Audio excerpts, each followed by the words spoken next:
안녕하세요, 최철 원장입니다. 오늘 필러 부작용을 어떻게 해결하는지 그런 케이스를 한번 소개해드리고 자세히 설명드리겠습니다.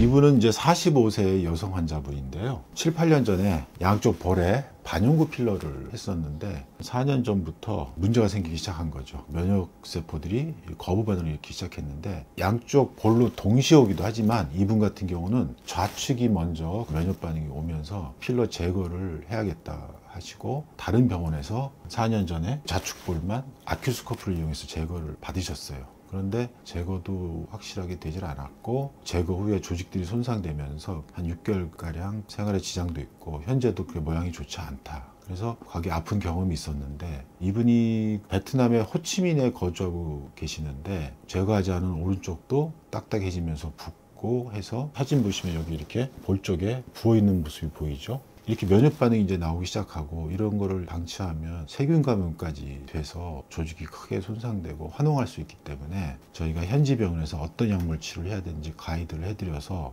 현지에서 약물 치료를 받았지만, 호전된다고 해도 언제 또 면역 반응이 일어날지 모르기 때문에 한국으로 들어오셔서 저희 병원에 내원하시게 됐습니다. 그래서 저희가 이제 초음파 검사를 해서 그 유가종의 모양과 위치, 깊이 이런 걸 측정하고, 비너스 레이저가 필러 입자들이 조직과 달라붙어 있는 거를 떨어뜨립니다. 그렇게 떨어뜨린 다음에 흡입을 해서 제거를 하는 거죠. 전후 사진을 보면 제거 시술 전 사진입니다. 보면은 여기가 면역 반응이 일어나면서 붓고 딱딱해지면서 튀어나오죠. 그 다음에 제거를 한 후에 보면은 유가종이 제거됐기 때문에 함몰도 되면서 굴곡이 좀 생겼습니다. 제거는 성공적으로 됐지만 사실 모양은 과거에 시술 전으로 돌아가진 않죠. 콜라겐이 손상이 된 게 큰 원인이거든요. 그래서 이 상태에서 우리가 모양을 좋게 하기 위해서 핑거르라는 시술을 통해서 우측 볼 부분에 이렇게 바늘을 꽂고, 의사가 바늘을 잡고 회전을 시킵니다. 바늘에는 특수한 직류전기가 흘러서 회전을 시켰을 때 바늘 주변에 콜라겐이 감기면서 이제 콜라겐이 회복이 됩니다. 정상적인 콜라겐 구조가 늘어나고, 이렇게 유가종이 제거된 후에 함몰이 되고 이 주변이 굴곡이 생겨 있는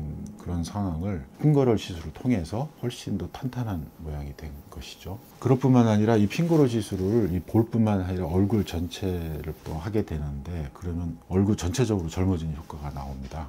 그래서 정면 사진을 한번 보면, 처음 내원했을 때 이 우측은 면역 반응으로 필러의 유가종이 더 커진 상태였고요. 그 다음에 좌측은 과거에 다른 병원에서 아큐스코프를 이용해서 이런 상태를 제거하다가 제거가 충분히 안 돼서 남아있고 굴곡이 남아있는 상태였습니다. 그래서 비너스 레이저를 이용해서 유가종을 제거했고, 핑거럴 시술을 통해서 얼굴 전체를 바늘을 꽂고 전기를 흘리면서 회전을 시켜서 콜라겐을 정상, 젊었을 때 망상 구조로 회복을 시켰습니다. 이렇게 얼굴형이 갸름하고 면역 반응으로 부어 있었던 부분, 그 다음에 과거 타원에서 제거를 하다가 생긴 이런 굴곡이 있는 부분, 이런 부분들이 다 좋아지고 얼굴 전체가 훨씬 더 부유하고 탄탄하고 갸름해지는, 굉장히 건강미 있는 이런 모습으로 바뀌게 됐습니다. 그래서 오늘 결론적으로 이렇게 필러 유가종이 면역 반응이 생겨서 다급하게 제거를 했지만 성공적으로 제거가 됐고, 제거 후에 또 핑거르라는 시술을 통해서 조직을 회복시켜서 좀 더 젊었을 때 어떤 모습을